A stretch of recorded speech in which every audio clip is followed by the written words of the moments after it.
Et yo tout le monde, j'espère que vous allez tous bien. Aujourd'hui, petit live sur la vidéo de Feldup pour React.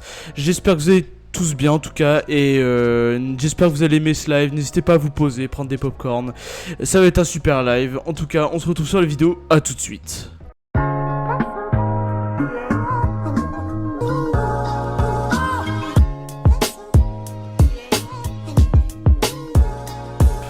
Et voilà. Donc on est en direct. En tout cas, je sais pas, parce qu'il y a eu des gros bugs. Qu'une idée si on est en direct ou pas là. Enfin, si on l'est ou pas. Et oui. Bizarrement, on est en direct. Heureusement. Ah, oula, oh, ça arrive déjà. Salut Firewolf. Comment tu vas? Hop. Donc aujourd'hui les gens, bon oui je remets encore voilà mon petit retour de live. Donc aujourd'hui les gens, encore ben voilà un petit live et tout. Voilà, j'essaie de rester dans la lancée. Oui très bien, bah tout va bien, ouais tout va bien. Bah là voilà il est 21h56, bientôt 22h, donc voilà petit live, en vrai petit live chill. En vrai je me suis dit on va faire une react. Là aujourd'hui je fais un react sur une vidéo de Feldup, donc sur la vidéo sur l'exploration des backrooms. Donc voilà, en tout cas j'espère que ça va vous plaire. Voilà, je vais vous mettre, attendez, sur la page de la vidéo. Hop. Donc oui, au tout début, l'intro était un peu bizarre parce que bon, le problème c'est que, ouais, il y avait, comment dire, ça marchait pas énormément. Donc voilà, il y avait vraiment des problèmes. J'ai essayé cet après-midi de recommencer, enfin de faire voir si ça marchait. Mais ouais, bizarrement, non, ça marchait vraiment pas. Donc ouais, bizarre. Donc là j'espère que ça va marcher. Donc on va commencer la vidéo. On y va. Hop, donc exploration des backrooms, un labyrinthe sur internet, Find X numéro 80, Feldup, le GOAT comme toujours. On commence et on y va.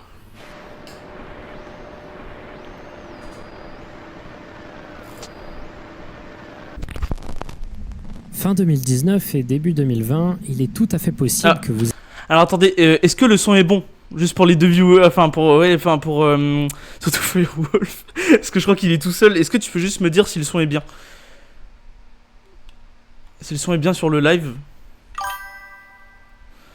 Oui, ok, d'accord. Ok, pas de soucis. Donc si le son est bon, c'est bon. Ok, je vais peut-être me mettre... ouais. Alors attends. Ouais, non, je peux pas le mettre. C'est pas grave. On va faire sans. Attendez, ça marche comme ça? Attendez, je vais juste voir un petit truc, juste 30 secondes. Hein. Juste un petit truc, j'en ai pas pour long. Faut juste que je vois si j'ai mis mes touches pour pouvoir... Ah bah non, justement elle est pas activée. Hop, voilà c'est bon, activé. Je vais pouvoir voir le chat. Hop, je vous remets sur l'écran. Hop, comme ça. Normalement c'est censé marcher. Ouais c'est bon, on est bon.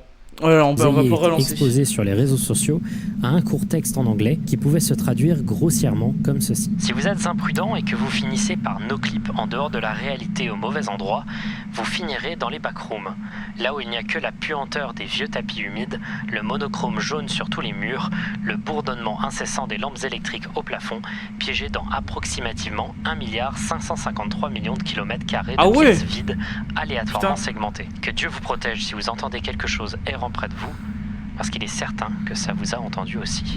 Pour ceux qui n'ont pas compris l'utilisation du mot noclip, il s'agit d'un terme issu des jeux vidéo qui décrit un phénomène où un personnage traverse les textures, montrant donc l'envers du décor du jeu vidéo. Ce texte décrit donc cette hypothèse selon laquelle on pourrait traverser la réalité elle-même et se retrouver dans une réalité alternée, différente, une réalité hostile au fonctionnement et à la géométrie étrange.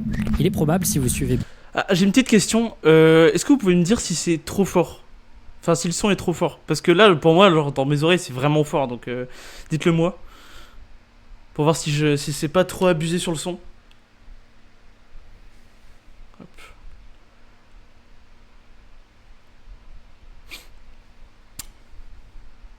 Attends, faudrait savoir, attends, parce que... On est deux viewers. Il y a Firewolf, et il y a moi. Bah justement sur ma rediff. Oh putain. Ah. En tout cas juste pour dire, pour tous ceux qui étaient sur le live de la dernière fois, là le live sur SCP 3008, merci. Genre vraiment merci. Vous m'avez fait monter déjà en abonnés, même sur YouTube. Vous m'avez fait monter en abonnés. C'est incroyable. Merci, vraiment. Ah, genre vraiment merci. Beaucoup l'horreur sur internet, que ce texte vous dise quelque chose ou même que vous l'avez lu. Mais encore plus probable serait que vous ayez vu cette image. Oui. Ah, vraiment. L'image mythique. Je l'ai vue celle-là en plus. Hein. Une soi-disant C'est il y a longtemps. photo des backrooms. Putain, ça m'a fait un peu flipper, mais je connaissais pas vraiment en fait. Je me disais, c'est juste un. C'est un mème qui s'est énormément propagé et ça ne m'étonnerait pas que beaucoup d'entre vous en aient entendu. Je me disais, c'est vraiment juste un couloir. Genre vraiment, je me disais juste ça. Je me disais, ouais, c'est un truc un peu à la SCP, tu vois, parce que moi j'étais vraiment passionné de SCP, donc je pensais que c'était ça. Vas-y, je vais arrêter de faire des pauses là, parce que sinon ça va être long. Parler. Néanmoins, je suis presque sûr qu'une toute petite partie de ma communauté sait réellement toute la documentation qu'on peut trouver sur internet autour des backrooms. Véritable terrier de lapin dans lequel on peut s'enfuir pendant des heures. Laissez-moi vous parler des milliers de pages et de tout l'univers qui a été documenté sur internet autour de ce phénomène étrange qui part à l'origine en 2019 de cette simple photo. Bienvenue dans les backrooms, préparez-vous à explorer tous vos cauchemars. Les backrooms, incroyable. Alors, juste dernière pause, hein, mais ce findings là il date un peu. Il date un peu. Donc voilà. Il date un tout petit peu. Mais bon, enfin, voilà, ça, c'est parce que c'est un de mes findings préférés et puis un des tout premiers que j'ai vu de Feldup. Franchement incroyable. Donc voilà. D'ailleurs, je voulais vous proposer les gens. Pourquoi pas éteindre la lumière même si la webcam est merdique, genre vraiment fort. Pour ça, je vais peut-être la changer. Parce que celle-là, bon, je l'ai eu à 40 balles, donc ouais, enfin même le prix, bon voilà, hein, mais ça on s'en fout du prix, mais même, ouais, là, c'est pas trop de qualité quoi. Donc vas-y, attendez, je vais juste éteindre la lumière. L'idée, je vais mettre une ambiance un peu en rouge, genre. Hop, voilà. Allez, vas-y, j'arrive. J'éteins ça, hop.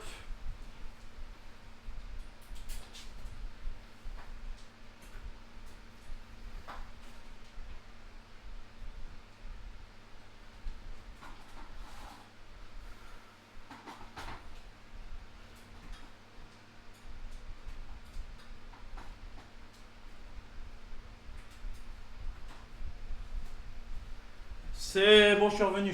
On est là. Hop, allez go.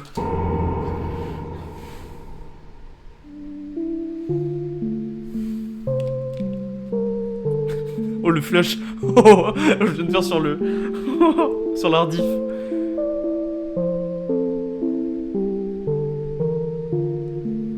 Mon Dieu, est-ce que ça fait plaisir d'enfin pouvoir en parler. Vous m'avez beaucoup demandé de traiter le sujet des backrooms, de traiter tout son impact sur Internet, et je vais essayer du mieux que je peux de faire justice à ce sujet passionnant. Cette vidéo va se découper en plusieurs parties, et je vais commencer pour des raisons d'immersion, par tout bêtement une exploration des backrooms. Parce que si le concept peut paraître très fin dans ce premier texte, réalisez bien que vous êtes en face d'un des univers les plus complexes qui a pu être découvert sur Internet. Explorons les backrooms, commençons par le début. Tout commence dans le monde réel. Vous êtes sur Terre, tout se passe bien, vous passez votre journée sans aucun problème, quand soudain, sans que vous ne sachiez pourquoi, votre pied commence à traverser le sol, puis votre corps entier, vous tombez dans le noir complet, puis finalement... Ah, bon bah je suis tout seul. Bah super hein. C'est un sol habituel et à la fois inhabituel, une moquette légèrement humide, assez crasseuse et sale. L'endroit est complètement silencieux et vos yeux lentement s'accommodent à la forte lumière située au-dessus de votre tête. Vous êtes actuellement dans les backrooms, dans un infini dédale de pièces ressemblant à des locaux de bureaux ou de réserves de supermarchés complètement vides. Le sol est couvert d'une moquette humide, parfois moisie. Les murs, eux, sont couverts d'un papier peint jaunâtre, impersonnel, avec de vagues motifs ne changeant presque jamais. Le plafond, lui, est un classique faux plafond plutôt cheap, sur lequel sont placées irrégulièrement des lumières clignotant de temps en temps, sans réel pattern discernable. Celles-ci ont une particularité, elles émettent un bourdonnement fort, enfin du moins plus fort que le bourdonnement normal de ce genre de lumière, et il s'agit du seul son qui stimule vos oreilles. Tout le reste est plongé dans un énorme silence. Alors juste, là oui, je réacte, voilà, une vidéo de Feldup. Je veux pas pomper son buzz, hein. Voilà, encore une fois, pour tous ceux qui pensent, qui pourraient peut-être penser ça, je ne pompe pas son buzz. Je ne veux pas pomper son buzz. Je me suis dit juste qu'on pourrait react, parce qu'il y en a plein qui ont react, donc voilà. Plein de youtubeurs assez connus, enfin de streamers, tout ça qu'on react, donc je me suis dit, bah pourquoi pas. Puis en plus, en vrai, flemme, voilà, de faire une petite... de faire un live sur un jeu.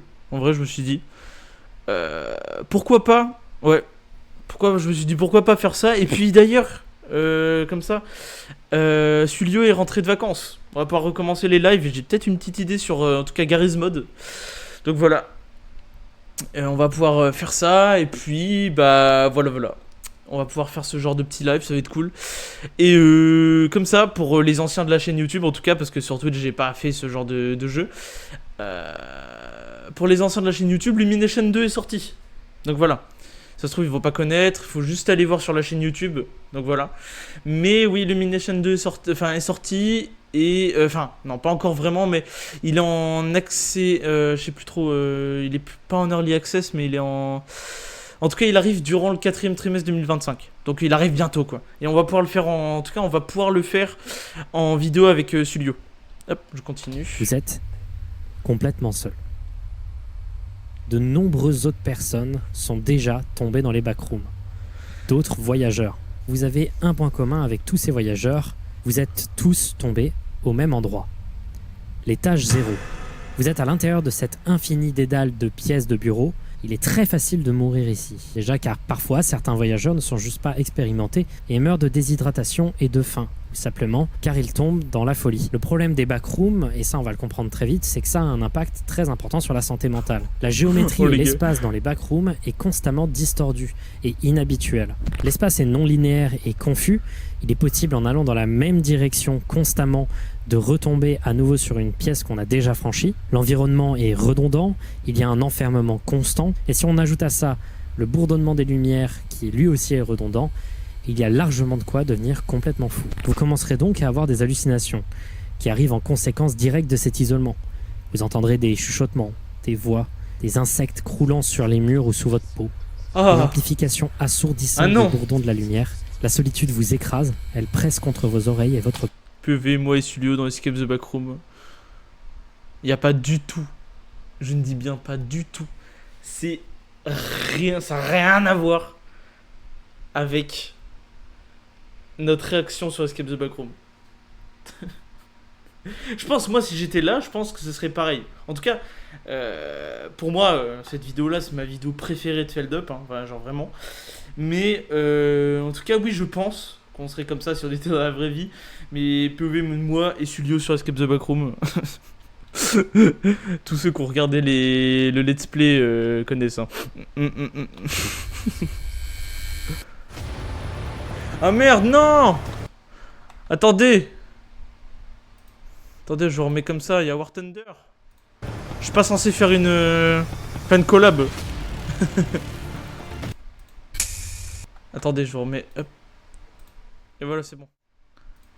Je suis pas trop censé faire une collab. Dans une solitude complète jusqu'à ce que le sentiment empressant que vous êtes suivi vous guette. La documentation sur internet semble indiquer qu'à l'étage 0, il n'y aurait pas spécialement d'autres choses, d'autres entités, car tout simplement personne n'a croisé de voyageurs ou même d'autres choses tout simplement. Mais néanmoins, il est très possible qu'il y en ait, mais que nous n'en ayons jamais entendu parler.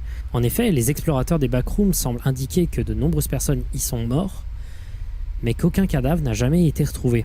Et si la quasi-totalité semble être mort de déshydratation et de faim, il est tout à fait possible que quelque chose se débarrasse des corps. Mais si vous êtes bon et que vous avez un bon instinct de survie, vous pouvez éventuellement vous en sortir. Il y a deux solutions en général. D'abord, vous pouvez marcher suffisamment longtemps dans la même direction et finir rarement par tomber sur la Manila Room, une pièce très éclairée aux lumières violemment bruyantes dans laquelle on trouve quelques meubles, dont des mystérieux papiers d'autres voyageurs permettant de guider les nouveaux. Il semblerait que le seul moyen de s'en sortir serait à nouveau de noclip de cette réalité. Pour ceux ne se souvenant pas, un noclip, c'est bel et bien traverser la réalité, passer à travers, comme dans un jeu vidéo quand on passe à travers les textures en enlevant toutes les collisions. Néanmoins, noclip dans l'étage 0 ne vous ramène pas à la réalité, sinon ce serait beaucoup trop simple. En réalité, ce n'est pas pour rien qu'on appelle ça l'étage 0 des backrooms, parce qu'il y a des centaines d'autres. Et donc, tout naturellement, si vous arrivez à sortir de l'étage 0, vous arriverez dans l'étage 1, surnommé la zone habitable. L'étage 1 est beaucoup plus vivable que l'étage 0. Tous les joueurs de Escape the Backroom qui ont eu le trauma de la première fois... Wesh, attends. C'est qui lui? Ah, on a trouvé une faille, hein. Il est censé avoir personne, hein.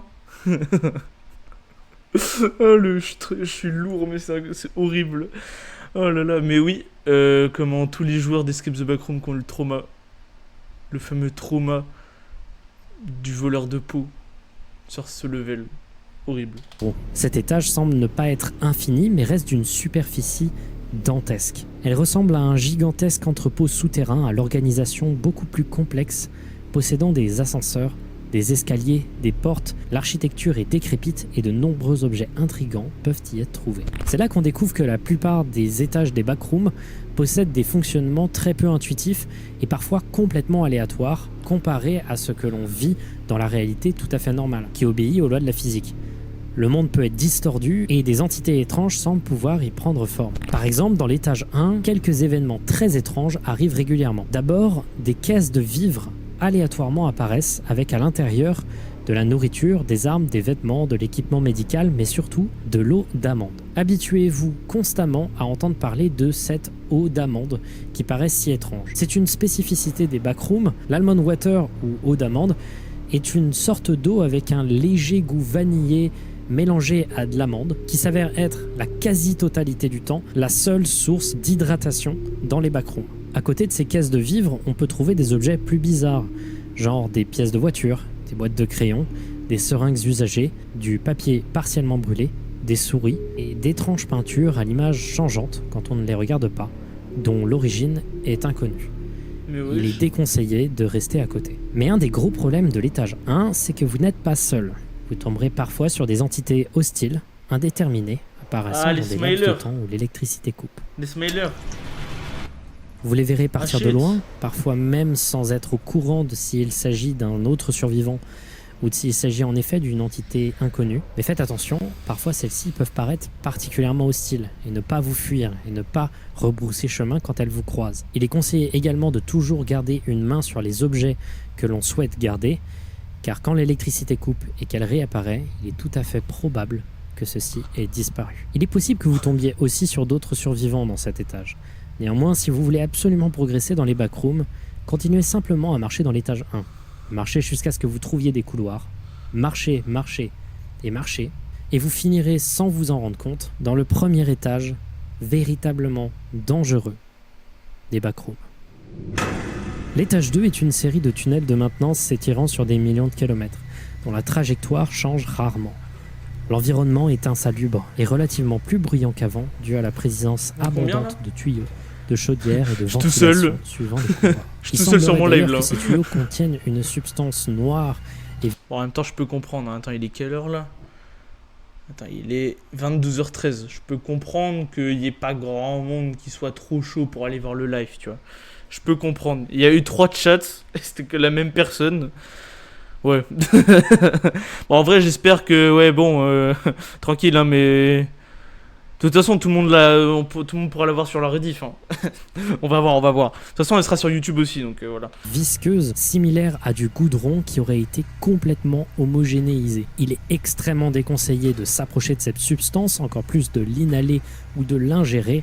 Celle-ci pourrait être extrêmement dangereuse, selon les documents qu'on peut trouver sur Internet. Parfois, on peut trouver des portes menant à des pièces possédant chacune quelques objets, dont parfois des ordinateurs.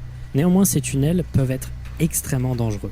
Il y a 2 grands dangers particuliers dans l'étage 2. D'abord, il y a la chaleur. Elle peut aller jusqu'à plus de 43 degrés Celsius dans certains endroits, rendant la progression dans l'étage particulièrement difficile. Horrible. Et le deuxième plus grand danger de l'étage 2, c'est la présence d'entités hostiles, inconnues de la plupart des humains se rendant pour la première fois dans les backrooms. J'ai été plutôt discret à propos des entités jusqu'à maintenant, mais il semblerait que les backrooms, dû à leur géométrie et leur fonctionnement étrange, aient créé par incidence des créatures au fonctionnement. Ça c'est Trevor Anderson, ça. Ça c'est Trevor Anderson pour les vrais qui connaissent. Hein. Ça c'est vraiment Trevor Anderson, je pense. Hein. Non, par contre, genre vraiment, hein, Genre, ça buguait tellement, je pensais que c'était parce que, genre, je regardais YouTube en même temps de faire mon live. Donc je me disais, ça se trouve, c'est parce que, genre, ça se trouve, c'est pour ça que le live il se lançait pas. Mais frère, dites-vous que là, genre, juste avant que ça marche, genre, avant que je réessaye que ça marche, dites-vous, j'allais faire un live sur Black Mesa. C'est censé être pour, pas maintenant, genre le live sur Black Mesa, mais j'allais vraiment le faire. Illogique et mécompris des êtres humains. Dans l'étage 2, on peut tomber par exemple sur d'étranges sourires perçant Les l'ombre, smilers, je l'avais dit les gens. qu'il ne faut jamais cesser de regarder. On peut également tomber sur des agglomérats de plein de membres humains recollés de manière absurde, croulant dans les sous-sols, appelés des clumps. Mais on peut surtout tomber sur 2 créatures iconiques des backrooms. D'abord, il y a le voleur de peau. Celui-ci agira comme un autre être humain avec très peu de conversation. Il ne peut qu'imiter sans comprendre le langage humain. Il vous suivra un peu sans vous attaquer jusqu'à ce que la faim le guette. Il s'agit en réalité d'une bestiole à la peau blanche organique, pouvant accrocher des matières diverses. Elle s'en sert pour... Lui frère, c'est le cauchemar, genre vraiment. C'est le cauchemar. Par contre, il ressemble, c'est con ça, hein. Mais comment normalement c'est censé ressembler à ça. Et bah sur Escape the Backroom, ils ont rien fait pour que ça ressemble à ça. Genre attendez, 30 secondes, hein. Je vais vous montrer. Pour ceux qui n'ont pas vu, je vais vous montrer. Attendez.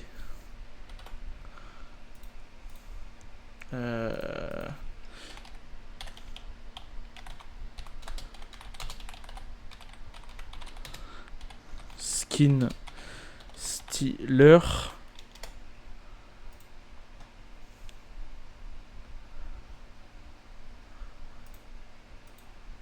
Tiens, regardez. Attendez. Hop. Tiens, regardez ça. Vous allez pas me dire que ça ressemble à ce qu'on voit, quand même. Ça ressemble pas du tout à ce qu'on a vu. Genre vraiment. Lui, frère, il est... C'est comme lui, là. Attendez. Attendez, il y en a d'autres, hein. Attends, je quitte le wiki. Lui, là, je crois que c'est dans... Ouah, lui, attends, il est horrible. Ah, il fait trop peur, lui. Attends, je crois qu'il est dans... Inside the Backroom, ouais, c'est ça. Frère, lui, il ressemble pas du tout à ce qui est... Enfin, à quoi vraiment censé ressembler, en fait. Ça, c'était l'ancienne version, je me souviens, du voleur de peau. Je me souviens qu'il avait une ancienne version de voleur de peau. C'était à l'époque. C'était il y a longtemps. Gypsy! C'est Gypsy, pour ceux qui se souviennent. C'est Gypsy! Bon, allez, on continue. Hop. Porter la peau d'un être humain à la perfection et pouvoir ainsi attaquer sans être repéré. L'autre grande créature dangereuse et facilement trouvable dans cet étage, c'est le très célèbre Hound, que l'on va appeler un chien de chasse. Ceux-ci courent après n'importe qui qu'ils croisent. Ils sont extrêmement agressifs et apparaissent comme des sortes d'humains aux longs cheveux avec des griffes et une large bouche. Il existe quelques petites images de chiens de chasse qui auraient été réalisées dans les backrooms, mais il existe particulièrement une vidéo d'un chien de chasse juste avant qu'il parte à l'attaque de la personne qui filme. La voici.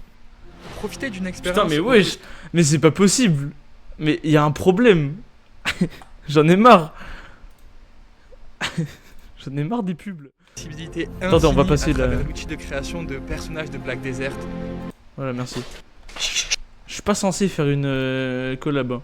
Pour ça, les gars, je suis désolé, je vous cache, hein, mais je suis pas censé faire une collab. Si vous arrivez malgré tout ça à vous en sortir dans cet étage, Oula. vous tomberez éventuellement sur une porte non verrouillée. Celle-ci peut amener à des pièces multiples, ou par chance, elles peuvent vous amener à l'étage 3. Mais bon, on peut pas vraiment considérer ça comme de la chance.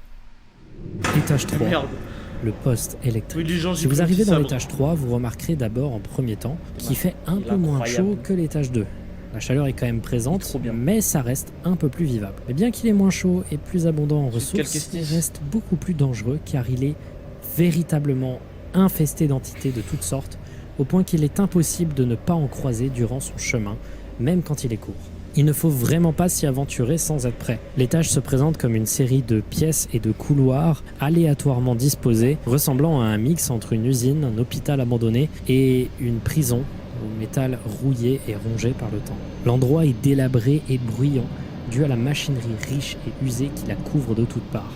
La lumière y est présente de manière inconsistante, oscillant régulièrement entre des pièces plongées dans le noir et des lieux relativement bien éclairés. Il est possible de trouver des chemins obstrués par des barres de prison. Celles-ci sont incassables et complètement infranchissables, et il est conseillé de s'éloigner d'endroits où de nombreuses barres de prison sont présentes, car elles auraient des effets psychologiques sur ceux s'en approchant, créant un sentiment important de peur et d'anxiété. Une des grosses étrangetés de cet étage, c'est la présence abondante de postes électriques ne faisant pas sens.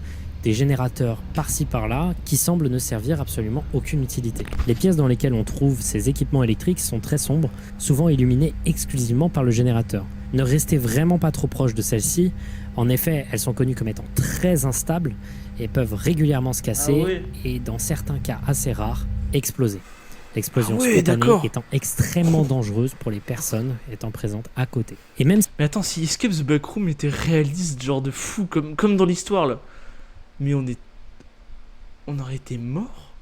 Mais genre vraiment morts, les gens, ça aurait été horrible, on serait morts. Si la température de l'étage 3 est significativement plus tolérable que l'étage 2, elle reste de plus en plus importante au fur et à mesure de la progression, atteignant parfois plus de 57 degrés Celsius. Et cela n'arrivera que si vous avez la chance de progresser suffisamment longtemps sans vous faire violemment attaquer par les nombreuses entités, beaucoup plus nombreux que dans les autres étages. Alors quel est l'intérêt d'y rester aussi longtemps si c'est aussi dangereux? Tout simplement car il est possible d'y trouver de nombreuses vivres et d'objets, mais il est déconseillé d'y rester de façon permanente, toute tentative ayant été réalisée dans le passé qui ont été enregistrées, ayant complètement échoué, sauf dans de rares cas où de très nombreuses personnes ont essayé d'effectuer ça. Cherchez rapidement des portes d'ascenseur. Une d'entre elles finira peut-être par vous amener à l'étage 4. Étage 4, Étage le 4. bureau abandonné. Et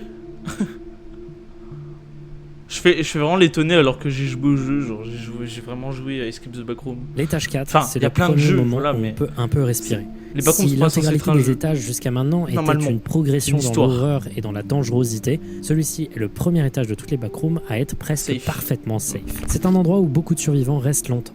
Il s'agit d'un gigantesque bureau vide et lumineux. On n'y trouve que très peu de mobilier et beaucoup de fenêtres dont la plupart sont barricadées. Néanmoins, il est strictement interdit de s'approcher des fenêtres. En effet, ce sont des pièges avec un fonctionnement très étrange s'apparentant à des leurres. Il y a très peu d'entités à l'intérieur. Il y a quelques chiens de chasse qui ont été trouvés, mais ils sont très peu communs, ainsi que quelques dullers, des créatures humanoïdes noires difficiles à observer car fuyant toute personne les observant. L'étage 4 possède de nombreuses fontaines d'eau d'amande et également des distributeurs à nourriture et en général des tonnes de sources de nourriture et de survie qui sont très pratiques pour la quasi-totalité des survivants y étant. Certains y restent longtemps, voire même indéfiniment. C'est le véritable premier point où on peut respirer. Mais si vous faites partie des gens voulant absolument progresser dans les backrooms, peut-être à la recherche d'un retour à la réalité, si vous voulez vraiment essayer de trouver une sortie au backroom, eh bien il est possible que si vous tombiez sur un escalier ou un ascenseur qui semble avoir apparu d'un coup, ceux-ci ont une certaine chance de pouvoir vous amener à l'étage 5. Néanmoins, il faut que vous soyez prêts. Préparez vos vivres, préparez le maximum de choses, parce que les prochains étages sont parmi les plus dangereux des premiers étages des backrooms. Ah ouais, On retourne dans la dangerosité. je pensais L'étage pas que 5 celui-là prend la était forme d'un dangereux, hôtel genre. infini, avec de nombreuses pièces et j'aime couloirs bien ce à level. l'architecture organisée, ressemblant à un hôtel au début du siècle dernier. Tout est propre au point d'être étrange et particulièrement dérangeant. Toute saleté se retrouve quelques minutes après automatiquement nettoyée quand on ne les regarde pas. Dans les halls et les couloirs, on peut entendre des échos de jazz très vieillots, semblant dater d'environ des années 30-40, qui proviennent de tourne-disques disposés dans certaines pièces. Cet étage est célèbre pour être un des plus terrifiants à parcourir, que ce soit les discussions étouffées d'un dîner mondain perçant quelques murs, des bruits de frappements sur les murs ou quelqu'un tapant les épaules des voyageurs quand ils sont isolés, la solitude et l'enfermement de l'hôtel donnent l'impression d'être suivi par quelqu'un ou quelqu'un. Attendez, je vais peut-être aller... Bon les gars, je vais aller fermer mon Velux, hein. Ça fait trop peur dehors. Vas-y, j'arrive, je vais fermer mon Velux. Je suis une flippette. Hop. Mais bon, je suis revenu. Allez hop, on peut recommencer. Quelque chose et de perdre la tête. L'hôtel en lui-même est composé de 3 zones majeures. La première zone est le hall principal.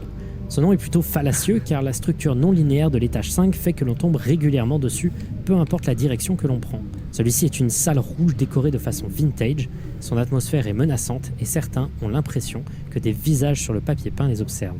Les pièces attachées à ce Wow. hall sont toutes vides, à l'exception de certaines qui sont particulièrement bien meublées. Il y a également des ascenseurs dans la pièce qui amènent à une série de 382 étages.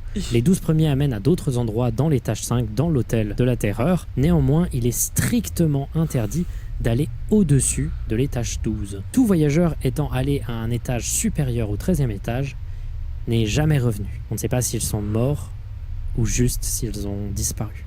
La deuxième zone est la pièce Beverly, une gigantesque salle de bal d'un autre temps servant de hub à l'étage 5. Elle contient des centaines de portes sur ses côtés. La salle, elle, est complètement vide à l'exception d'une table en son centre, illuminée par un seul chandelier. On y retrouve des boissons, mais particulièrement un jeu de mahjong qui n'a jamais été terminé, car toute personne essayant trop de s'en approcher finit par reculer suite à une gigantesque détresse mentale inexpliquée. La troisième zone importante de cet étage, c'est la chaufferie. Il s'agit de la seule pièce insalubre et visiblement sale. Elle est large. Attendez, et mon canapé là. Attendez, non, ça fait trop peur. Là, vous le voyez pas, hein. Oh, les gars, j'ai peut-être allumé la lumière. Hein. Je suis une grosse flippette, hein. Ah, vous pouvez tous le dire, je suis une grosse flippette, hein.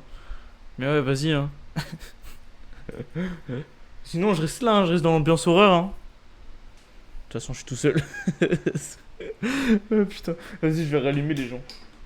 Parce qu'en plus, là, la lumière de mon bureau, là, elle va exploser. Genre, vraiment, là, je l'entends, frère. Attendez, j'arrive. Attendez, je continue de passer la vidéo. Est remplie de machinerie et de chaudières. Ne soyez surtout pas claustrophobe parce que vous êtes complètement entouré de tuyaux à pression extrême faisant énormément de bruit, se situant tous près de vous. Certains disent également avoir entendu des chuchotements provenant de certains fours de la salle sans savoir vraiment pourquoi. Mais il y a également les rumeurs d'une quatrième zone appelée le lobby, dont tous ceux l'ayant pénétré ne se souviennent pas vraiment comment y être entrés et finissent par oublier tout souvenir de celle-ci. Il est largement possible que beaucoup de voyageurs y soient entrés mais qu'il ait tout simplement oublié. Et ce serait peut-être lié à une chose très importante de l'hôtel, la raison de sa dangerosité excessive. En effet, jusque-là, on pourrait se dire à la limite que l'étage 5, c'est pas grand-chose. C'est juste assez terrifiant, bizarre, et avec 2-3 règles à bien connaître, mais sans ça, ça n'a pas l'air d'être au niveau de l'étage 3. Il y aurait une rumeur autour de la bête de l'étage 5. Ce serait une entité qui se présenterait comme un businessman convaincant, voulant vous amener dans son bureau. Il apparaîtrait après avoir regardé les visages sur les peintures dans les halls et les couloirs. Il est strictement interdit de le suivre, de l'écouter, de le regarder. Évitez-le, courez, il vous veut du mal. Si vous voulez sortir, il existe de nombreux moyens de partir. Mais nous voulons descendre dans l'étage 6, à nos risques et périls. Pour ce faire, il faut aller dans la chaufferie et progresser le plus loin possible dans celle-ci. La chaleur vous entoure, elle presse sur vous, mais avant même que vous vous en soyez rendu compte, vous serez dans l'étage 6, le plus dangereux jusqu'à maintenant. Mais wesh. Bon, vas-y, je vous laisse, c'est pas grave. Waouh, gameplay. Je vais passer peu de temps sur l'étage 6. C'est simple, vous êtes dans le noir, dans des couloirs semblant infinis. Les murs sont en métal et le sol en briques. Le noir est suffisamment épais pour rendre la progression extrêmement difficile, mais pas suffisamment pour être un voyage à l'aveugle. L'étage 6 est dangereux pour des raisons tout à fait différentes. Les sources externes de lumière n'aident pas à mieux voir dans cet étage. En effet, l'obscurité écrasante de l'étage 6 semble les absorber automatiquement. L'intégralité de l'étage est assourdissant de silence. Il n'y a rien ni personne. Vous ne verrez jamais personne ni la moindre entité. Il est horrible ce level. Jusqu'à ce que vous entendiez des bruits, surtout dans des sons Apérophobia, déterminés, des entités familières. Cet étage détruit votre santé mentale au plus profond. La privation des sens vous rend fou. Il est considéré par de nombreux voyageurs comme l'un des plus dangereux étages de toutes les backrooms. Comme le cite la page la documentant, une proportion significative de voyageurs entrant dans l'étage 6 n'en revient jamais. L'étage 7 des backrooms est étrange, il est divisé en deux parties. Une pièce d'entrée. Ce level-là, je meurs. Et vraiment, je fais une crise cardiaque. L'océan, oui, je fais une crise cardiaque. Un océan complet. La description dans les documents qu'on peut trouver sur Internet est assez floue. Certains détails sont assez difficiles à comprendre. L'entrée est une pièce légèrement inondée par 5 cm d'eau, mais complètement meublée, remplie de différentes curiosités, dont des livres à l'origine inconnus. Si vous ouvrez la porte de sortie de la pièce d'entrée, vous vous retrouverez en face d'un gigantesque mur d'eau vertical. Si vous franchissez le sol de la porte, vous vous approcherez très rapidement de ce mur d'eau. Vous venez en réalité de tomber, la gravité vient de changer de sens. C'est un des seuls étages des backrooms qui semble avoir un contrôle direct sur la gravité. Une fois que vous avez franchi la porte de la salle d'entrée, vous êtes dans l'océan et c'est fini, vous ne pouvez plus revenir en arrière. Cet océan est froid et il s'étire à perte de vue dans toutes les directions, sans la moindre présence de terre.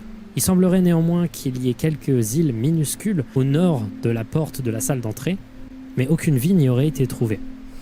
On se retrouve dans Subnautica. N'essayez pas de boire de l'eau, par contre. En effet, il ne s'agit pas d'eau minérale ni d'eau d'amande, il s'agit d'eau distillée. Et si vous avez bien suivi vos cours de physique-chimie, vous savez que boire de l'eau distillée est extrêmement dangereux pour la santé. Les profondeurs de l'océan sont Merci Fox. particulièrement Oula, Fox. Merci Mox pour le suivi, ça fait grave plaisir. Attendez, on est combien là? Hop. Yes. Hop. Merci Mox, ça fait grave plaisir. La lumière y est vite absente, absorbée, et plus on descend, plus on trouve des squelettes humanoïdes, voire même humains. Ne tombez pas trop profond dans l'eau, car Ah, cet Fox, étage est ok d'accord. Ah oui, parce que là c'est écrit Mox, ok d'accord. Bah salut Fox. Bon, j'espère que tu vas chill, hein. Bah prends tout ce qu'il faut, chill bien. Là pour l'instant on est un peu au milieu de la vidéo. Donc voilà. Donc là oui, pour résumer, on est sur une vidéo de Feld Up. Donc voilà, c'est un react. Attends, non, je reprends juste ton erreur en blague. Ah d'accord, ok. Ok, bah j'avais pas compris. T'inquiète pas, je suis fatigué. Oh putain, et cette nuit j'ai pas dormi, hein. Non, genre vraiment. extrêmement dangereux. En effet, une entité au fonctionnement peu connue sonde les abysses et s'attaque à quiconque elle repère. Il vous faudra chercher sous l'eau des entrées ressemblant à des entrées de caves sous-marines pour accéder à l'étage 8. L'étage 8 est l'un des étages les plus dangereux des backrooms. Même certains des hommes les plus préparés, armés avec des groupes extensifs derrière eux, ont quand même réussi à échouer dans la grotte. Il est extrêmement déconseillé d'y rester longtemps. Il faut le plus rapidement possible trouver une sortie et au maximum ne pas se faire repérer. Cet étage prend la forme d'une grotte humide et insalubre, similaire à celle existant dans le monde réel, éclairée par des sources lumineuses faibles à l'origine inconnue. Comme dit précédemment, cette grotte est extrêmement dangereuse, des dangers s'y trouvent dans tous les recoins et il est presque impossible d'y survivre pendant plus d'un jour. L'eau n'est pas consommable dans cet étage car infestée par des bactéries et minéraux dont une mystérieuse maladie se répandant dans tous les niveaux des backrooms. On trouve également des flaques de la matière visqueuse présente dans les tuyaux des étages 2 et 3 qui, je vous rappelle, est extrêmement... Tiens Mox, si tu voudras aller voir, il y a une rediffusion sur ma chaîne YouTube, normalement elle est en lien. Le lien remarche, parce qu'il ne marchait plus à un moment. Le lien remarche, il est sur la description de ma chaîne Twitch. Tu pourras aller voir la rediffusion si tu veux. Elle sortira peut-être ce soir ou même demain, si je suis assez motivé ce soir pour monter la vidéo. Tandis qu'il n'y aura pas beaucoup de cuts, puisqu'on on fait un react. Donc voilà, il faut juste le temps que je fasse la minia et que je fasse le montage de la vidéo. Mais en tout cas, je te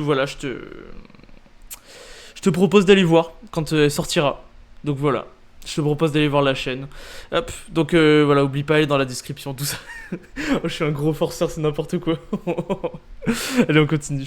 toxique. Le bestiaire d'entité de l'étage 8 est tellement élevé qu'il est juste conseillé pour s'en échapper de trouver au plus vite un endroit où l'on peut no-clip, où l'on peut traverser la réalité. La grotte risque grandement de vous aspirer avec son obscurité et de vous prendre dans vos pires moments de faiblesse. Et si vous avez eu la chance de traverser la réalité, vous vous trouverez dans l'étage 9.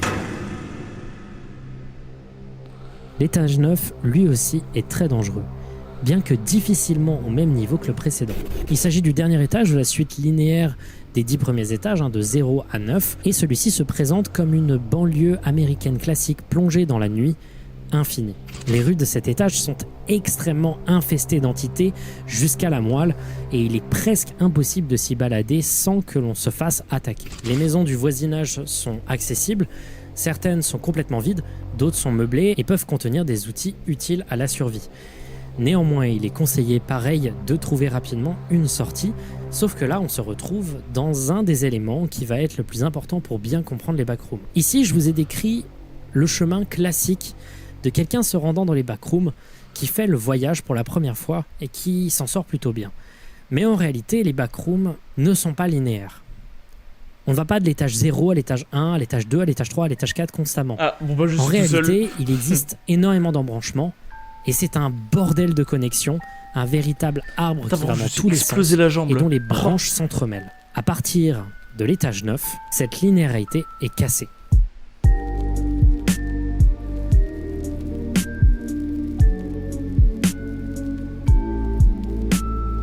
Et c'est à ce moment-là qu'on se rend compte d'à quel point le délire est vertigineux. Car il existe des centaines d'étages au backroom et de nouvelles documentations apparaissent jour après jour. D'où viennent ces documents? Comment j'ai pu vous décrire un tel truc? Eh bien tout ça vient d'un site, un wikidot sur les backrooms. Une sorte de wiki communautaire de gens qui vont décrire chaque étage à la suite, leur fonctionnement, les entités que l'on peut y trouver de manière chirurgicale ou parfois à travers des rapports de voyage d'autres voyageurs étant passés dans les mêmes étages. Alors évidemment à ce niveau-là vous aurez compris, pas la peine de l'expliquer, j'ai voulu garder ça de côté pour qu'on puisse favoriser l'immersion au maximum, mais les backrooms n'existent pas. Bruh. C'est en réalité un projet communautaire de gens ayant imaginé tout un univers et on va voir ce que ça implique. Dans cette deuxième partie de la vidéo, je vais vous expliquer un peu plus le lore des backrooms, un peu quitter cette narration à la première personne qui vous met dans les pieds de quelqu'un s'y déplaçant. Et là, je vais vous donner des exemples d'étages que je trouve particulièrement intéressants et vous donner un peu plus d'explications sur tout ce qui se passe et comment fonctionne Il y en a cet beaucoup, univers. hein. Après ça, No data. on va essayer d'analyser tout ça, essayer d'analyser le fonctionnement, lier Ouais, c'est ça à d'autres mots incroyable. des canons de l'horreur et également essayer de comprendre De l'origine Blue Room. de tout ça. D'abord, laissez-moi vous présenter quelques étages intéressants qu'on peut accéder à partir des étages 0 à 9 que je vous ai déjà expliqués. Parce que vous allez voir à quel point l'embranchement peut aller dans tous les sens. Ah, je me suis fait trop mal. Oh. Putain, encore une pub. Oh la latence que j'ai eu par contre. Hop, allez hop. Après je me mets à YouTube, YouTube D'abord, Premium. on trouve l'étage 11, appelé aussi la ville infinie. C'est un étage plus sécurisé que l'étage 9, se présentant comme une ville infinie, vaguement américaine, complètement vide. Les bâtiments et les immeubles qu'on y trouve sont soit vides, soit remplis de mobilier avec des architectures incohérentes comme des escaliers menant à nulle part. On trouve parfois également des immeubles flottant dans les airs, d'autres empilés les uns sur les autres sans vraiment de sens. On dirait un peu une ville qui aurait été complètement glitchée. Pour y accéder, il bizarre. suffisait de suivre les panneaux fléchés de l'étage 9. En revanche, si vous suiviez les panneaux fléchés dirigeant vers un champ de blé, vous tomberez sur l'étage 10, appelé le champ de blé.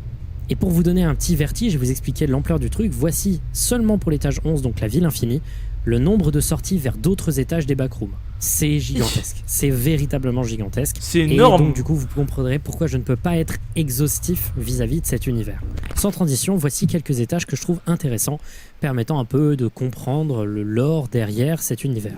Étage 19, le vide sanitaire. L'étage 19 est accessible en passant à travers des trous dans le plafond de l'étage 1. Il se présente comme un grenier extrêmement grand et sombre où très peu d'entités semblent exister.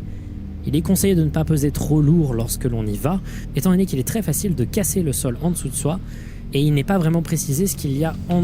Je casserai le sol. Je détruirai le sol. Je détruirai le sous-sol. Enfin, s'il y en a un. Je suis trop lourd pour cet endroit-là. dessous du sol. En se baladant suffisamment longtemps, on peut tomber sur une porte en bois qui, si elle est forcée suffisamment, peut amener aléatoirement à plusieurs autres étages. Néanmoins, si vous ne prenez pas la porte et continuez à marcher sans but, vous finirez par avoir la tête qui tourne, la vision qui devient complètement floue. Cela signifie que vous n'êtes plus dans l'étage 19. À partir de ce moment-là, il faut que vous couriez le plus vite possible et que vous trouviez une sortie. Parce que vous êtes dans un endroit nettement plus dangereux, vous êtes dans la maison de l'étage 140. La vallée sèche est un étage infini La vallée d'environ sèche. 40 km Ouais. de diamètre, se présentant comme une vallée asséchée à la température très élevée, donnant une vision un peu floutée, comme si vous étiez dans un rêve. L'intégralité de l'étage semble un peu glitché, comme si votre cerveau essayait de le reconstituer alors que vous le voyez. Ah, c'est une IA. Mais surtout, peu. il y a un endroit c'est qui un est sentiment d'IA particulièrement un peu, dangereux, c'est la bizarrement. maison en son centre. Il est extrêmement déconseillé de Ah. s'en approcher, celle-ci apparaît comme corrompue. Oh, la maison. Ah non, vraiment. Et par contre, genre, vraiment, le level, il fait un peu IA, genre. Enfin, c'est un peu comme une génération d'IA, c'est un peu bizarre. Même la maison, on a l'impression que c'est une génération un peu foirée d'IA. Un peu bizarre. Comme si elle ne voulait pas se former, comme si elle ne voulait pas avoir une forme cohérente. Il est presque impossible de s'en approcher car ça cause des gigantesques effets sur la santé mentale.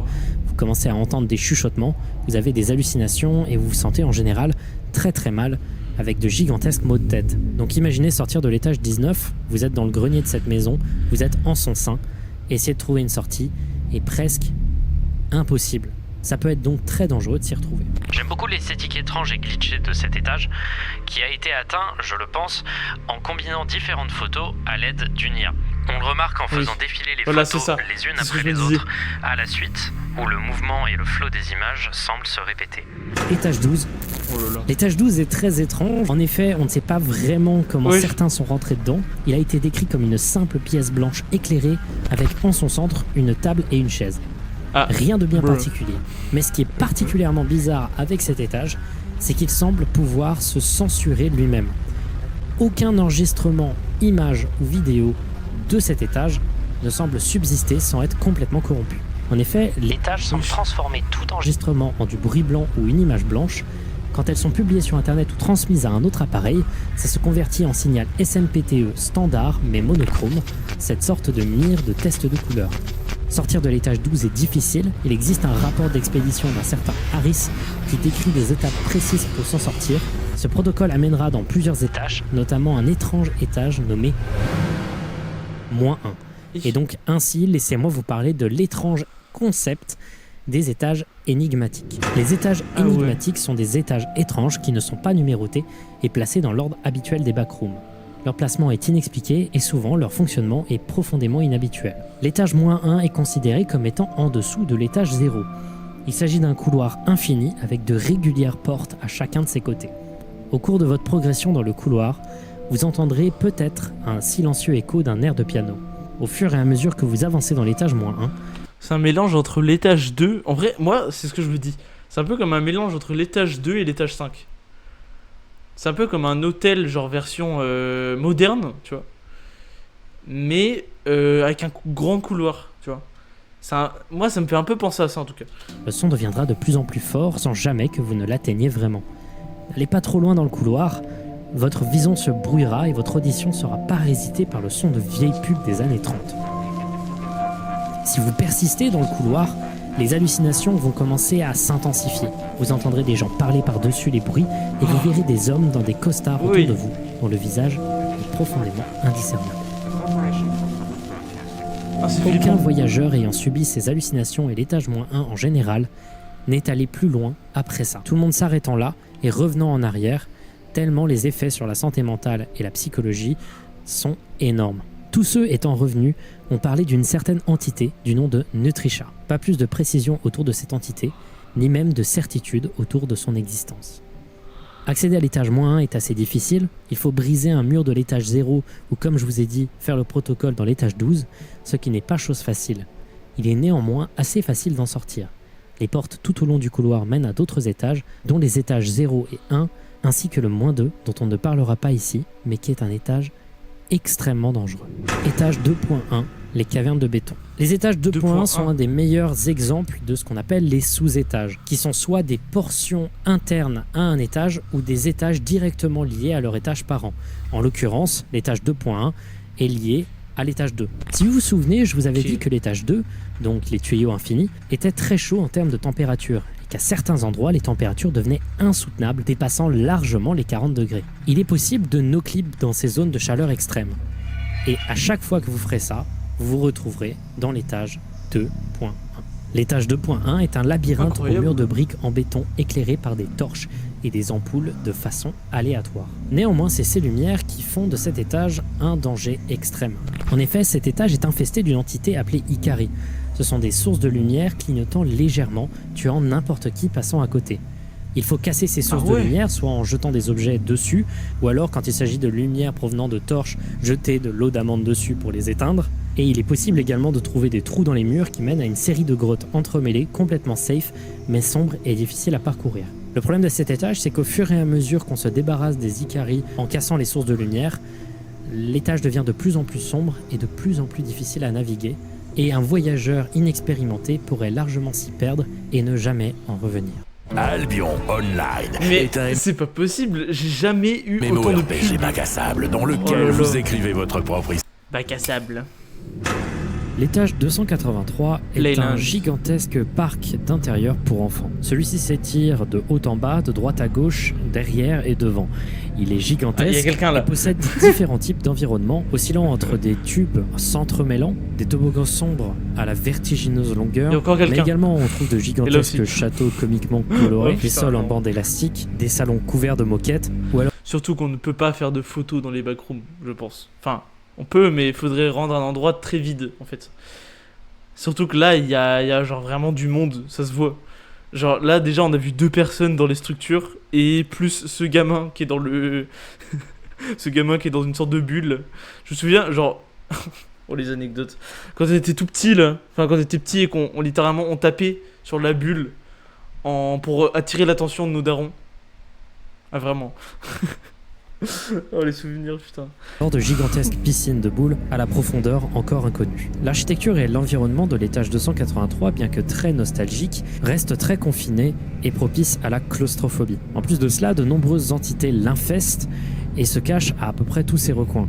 Des chiens de chasse, des smilers, des voleurs de peau, des clumps, bref, tous ceux qu'on a pu définir juste avant. Mais on y trouve également une autre des entités les plus présentes dans les backrooms, les facelings. C'est une des premières entités à avoir été découverte et ils ressemblent de manière identique à n'importe quel autre être humain, à l'exception qu'ils n'ont pas de visage. En effet, de la peau le recouvre entièrement. On en trouve de nombreux types, mais majoritairement 2, des facelings adultes et des facelings enfants. Les adultes sont amicaux et deviennent agressifs uniquement si on les agresse, peuvent ressembler à des hommes, des femmes ou des personnes androgynes, mais les enfants, eux, sont presque exclusivement féminins et possèdent souvent des objets coupants avec eux, comme des bouts de métal, de verre ou des couteaux.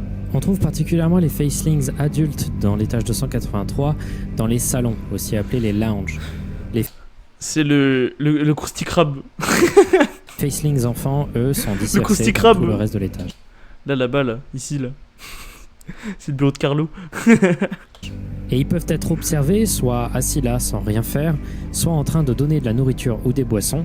Nourriture et boissons disponibles en grande quantité dans les lounges, le seul endroit à peu près safe de l'étage 283, sous la forme de restes dans des assiettes ou de fontaines de boissons.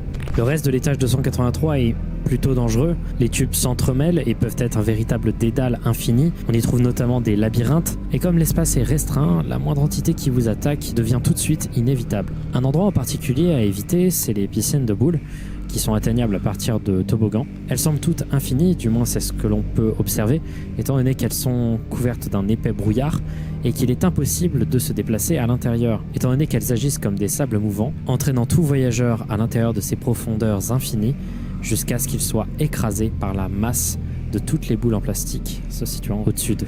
Et puis, ça Il doit existe de prendre du nombreuses sorties temps, à hein. cet étage. Ça va prendre du temps parce que les boules en plastique, c'est pas si lourd que ça. Hein. Enfin, c'est vraiment pas lourd du tout, même. C'est super léger, donc ça doit prendre un temps fou. Genre vraiment horrible. Qui est très Oh là là. détaillé et que l'on va arrêter de détailler ici. Mais une sortie en particulier qui me paraît important, c'est une sortie dans les salons qui prend la forme d'une porte en bois avec écrit Fun au-dessus, qui amène à un étage extrêmement important Oh là là. pour l'univers des backrooms et pour mieux comprendre sa communauté. Ouais, Alors, on est mort, ça là. peut faire rire d'avoir un niveau qui s'appelle Level Fun avec un smiley comme ça, mais en réalité, ne vous y rendez surtout pas. Il s'agit d'un des étages les plus dangereux de l'intégralité des backrooms, une sorte de pandémie qui infiltre l'intégralité des backrooms, les étranges entités du nom de Partygoers. Ce sont des créatures bipèdes non humanoïdes. Elles sont grandes, recouvertes d'une sorte de peau épaisse, le plus souvent d'une couleur jaune vif. Il existe également des spécimens rouge vif, vert, bleu, de toutes les couleurs en Ah réalité. ouais. Ils ne ça, semblent je pas avoir savais de traits du visage, à l'exception d'entailles qui forment un sourire sur leur visage. Les partygoers ont des creux Oh, avec des horrible. dents aiguisées au bout de leurs bras. Dans les documents du Wikidot, on les décrit comme similaires à des bouches de lamproie. On peut voir des partygoers dans presque tous les étages des backrooms. Ils sont extrêmement agressifs. Ils sont dotés d'une grande intelligence, capables de comprendre des mécanismes complexes et pouvant notamment traverser à peu de choses près tous les étages des backrooms pour chasser des victimes. Ils ont la capacité de transformer qui que ce soit en un autre partygoer en utilisant leurs bras comme ventouses quand ils attrapent un survivant. Il est dit que cette transformation est mentalement immédiate, mais les effets physiques apparaissent seulement après quelques heures, qui peut permettre à un partygoer en devenir d'infecter tout un groupe d'êtres humains ne se rendant pas compte de l'infection. Ils veulent absolument vous amener à leur fête. Et cette fête se situe dans un des étages des backrooms, le level Fun.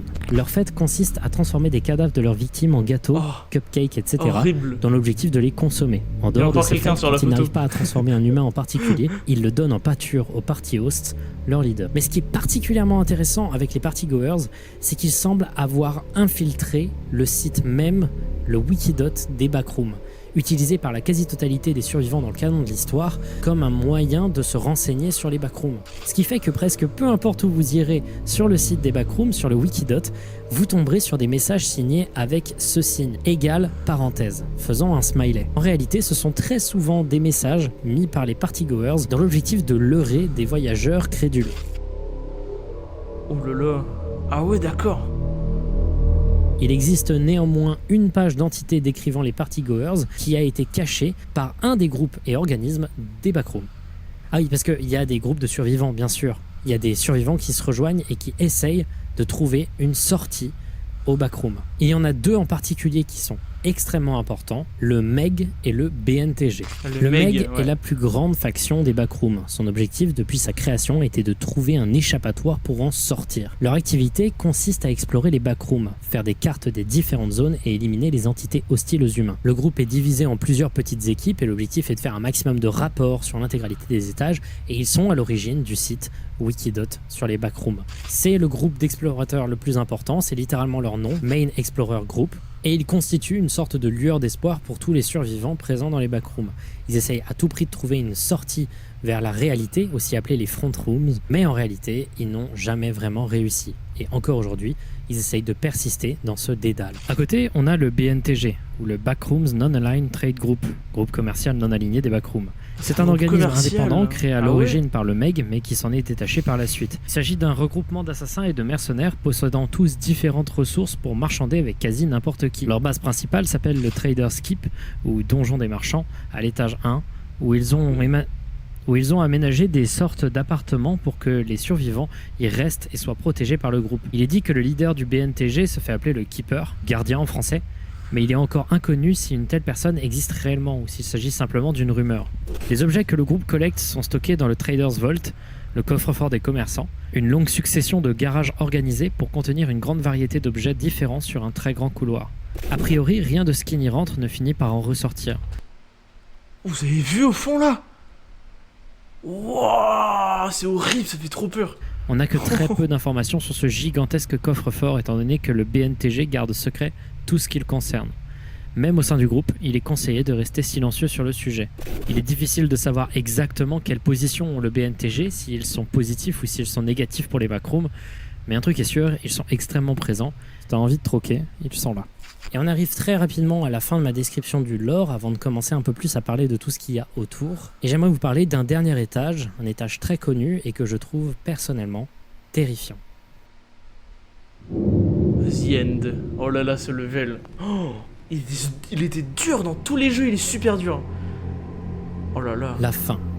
C'est un étage mystérieux qui est accessible seulement de quelques petites manières et qui est profondément terrifiant. Cette image me remplit d'un certain sentiment de crainte et de profond malaise. Il s'agit en réalité d'un espace piège qui donne l'impression à quiconque y entre qu'il a échappé au backroom, ce qui est en réalité faux. Car si vous ne l'avez pas compris, on ne peut pas sortir des backrooms. Et cet étage sera là pour détruire votre dernier monceau de santé mentale. Il est extrêmement difficile d'en sortir. Mais attends, mais les trucs cachés dans l'image, ça fait trop peur, hein. Là, quand je regarde bien, regardez tout au fond, là. Enfin, je monte du doigt, mais vous voyez pas, mais tout au fond, là. Attends, je vais vous montrer avec le curseur. Là, ça, là. Ça, c'est pas humain, ça. C'est énorme, c'est pas humain. Peut-être peut-on no-clip, on ne sait pas. Mais un truc est sûr, c'est que c'est un étage qui met extrêmement mal et qui finit lentement par consumer les gens y entrant.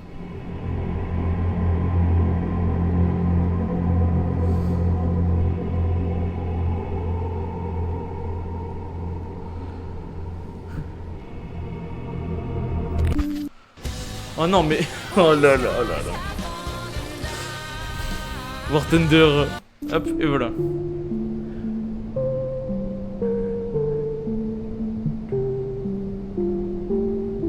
You never leave the backrooms. Vous ne quitterez jamais les backrooms. Voilà. Ma description des backrooms est ici. À la base, je voulais parler d'encore plus d'étages, mais finalement, je trouvais ça peut-être un peu redondant. Et vous finissez par comprendre le truc. Je vous invite à vraiment explorer ce Wikidot, c'est vraiment un super projet. On est en face d'un héritier direct du très célèbre concept SCP. Pour ceux qui ne connaissent pas, SCP ou Secure Content Protect est un projet d'horreur communautaire sur Internet qui a eu pour origine 4chan et qui, pareil, possède un wiki faisant la liste de nombreuses créatures paranormales gardées par une organisation secrète. On trouve énormément de similitudes entre le Wikidot Backroom et les SCP. Les pages sont écrites d'une manière très similaire, avec cet aspect un peu faussement scientifique. On retrouve également des mêmes méthodes de classification des étages qui ressemblent énormément aux classifications des SCP. Bref, clairement, on est en face d'un gigantesque hommage au SCP, dans lequel on va infuser une mode dont vous avez probablement entendu parler si vous suivez l'horreur sur Internet, ou alors à laquelle vous avez probablement été exposé de manière indirecte, la fameuse mode des liminal spaces. Voilà. J'en ai parlé dans une vidéo, mais en réalité Incroyable. sans donner le mot liminal. C'est la vidéo où je parlais d'une mode où des gens faisaient des compiles d'images sur YouTube, de photos d'endroits dans lesquels on avait l'impression d'être déjà allé, mais en réalité dans lesquels... Cette esthétique-là, elle m'intéresse trop, les gens. Genre vraiment, elle m'intéresse de fou furieux. Elle est incroyable, cette esthétique. on n'était jamais allé et qui étaient en fait des environnements profondément emplis de solitude, impersonnels et vides, avec des esthétiques très vieillottes qui donnaient vraiment un sentiment de malaise intérieur. Je suis fasciné par cette esthétique depuis plus d'1 ou 2 ans et les backrooms ont été un peu le pic de cette mode, notamment quand on se rend compte que l'intégralité des étages des backrooms et surtout l'étage 0, l'image de base qui a démarré tout le mythe, tout est basé sur des liminal spaces qui existent déjà. Donc du coup, quelles sont les origines des backrooms? D'où viennent-elles? Comment ça a démarré? Et est-ce qu'on peut trouver l'origine de cette photo qui a démarré tout le mythe? Il y a une vidéo dessus qu'il a faite. Tout commence le 12 On mai connaît tout. 2019, quand un utilisateur sur 4chan Il y a une vidéo comme ça où il nous montre où se trouve en fait, tu vois.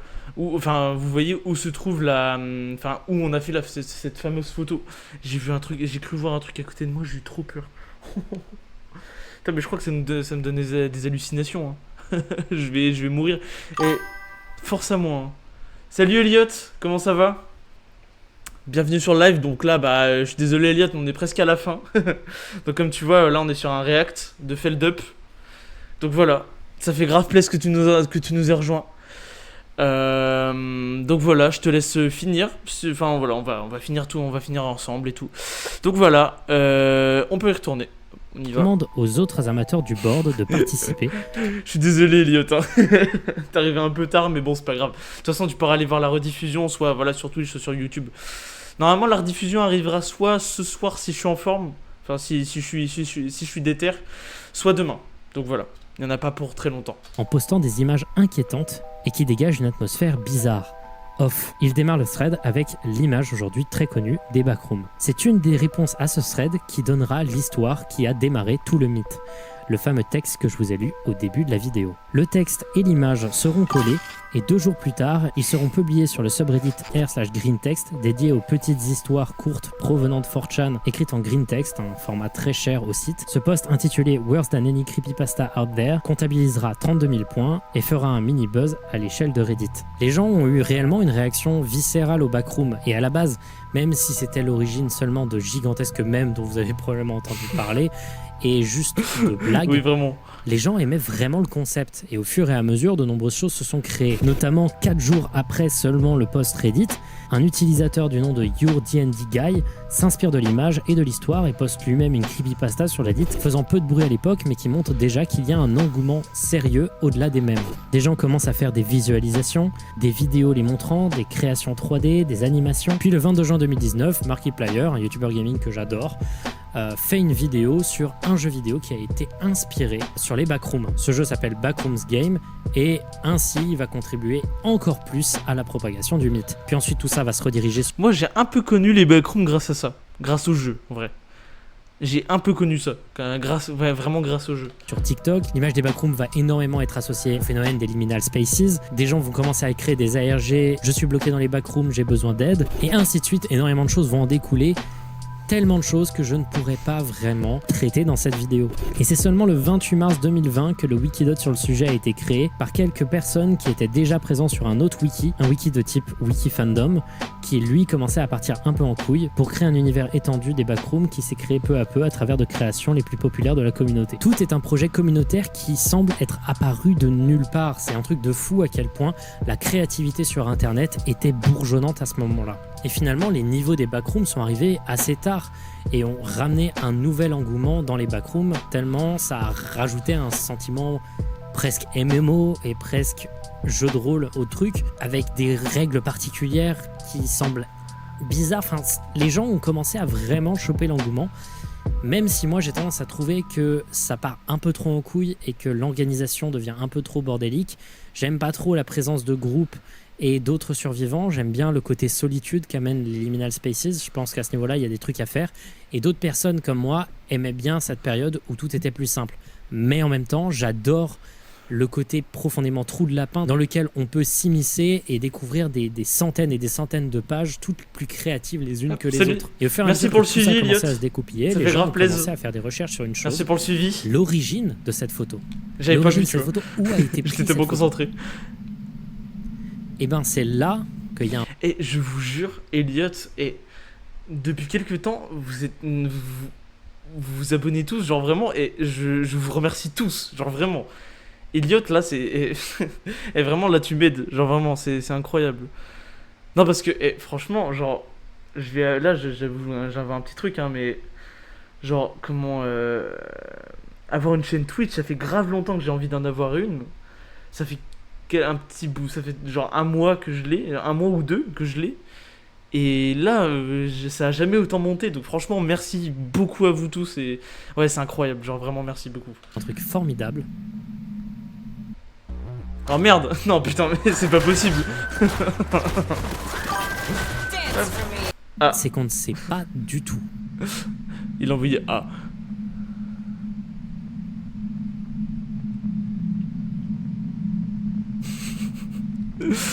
La réaction. Ah. Ah. La plus vieille itération de cette image, c'est le 21 avril 2018, quand un utilisateur anonyme de 4chan posta l'image sur un thread du board X dédié au paranormal sur 4chan et aux discussions autour, au sein d'un thread sur les images cursed, des images qui font peur dues à leur côté profondément illogique, bizarre et lo-fi. À l'époque, les backrooms n'existaient pas, mais c'est la plus vieille itération de cette image. Après ça, aucune idée d'où vient cette image. Quand est-ce qu'elle a été prise? Où elle a été prise?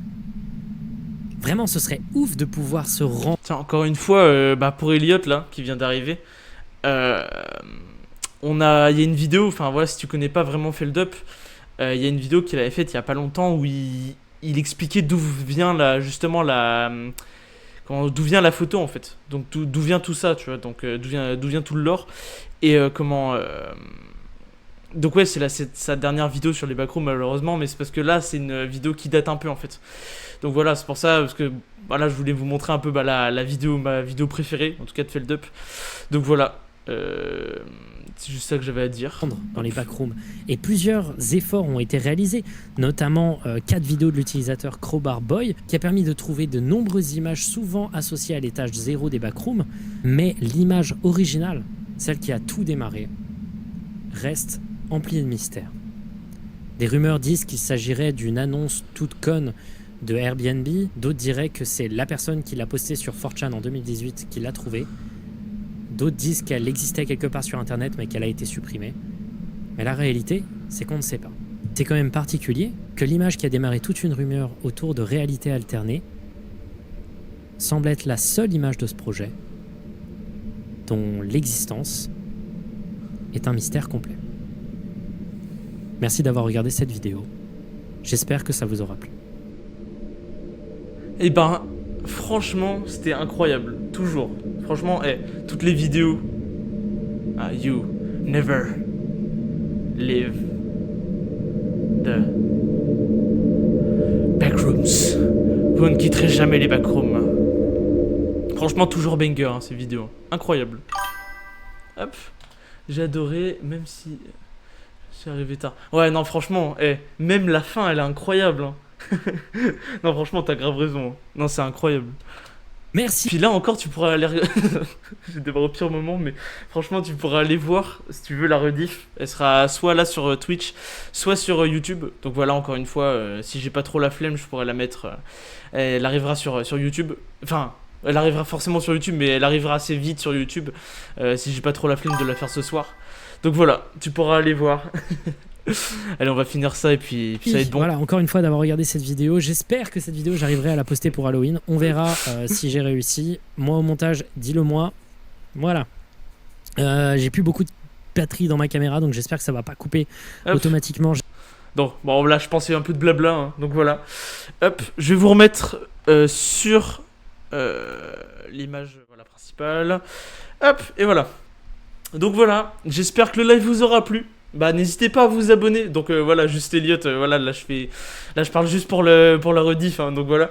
N'hésitez pas à vous abonner, à lâcher un like, ça ferait extrêmement plaisir. Donc voilà, n'hésitez pas à vous abonner sur la chaîne Twitch et la chaîne YouTube.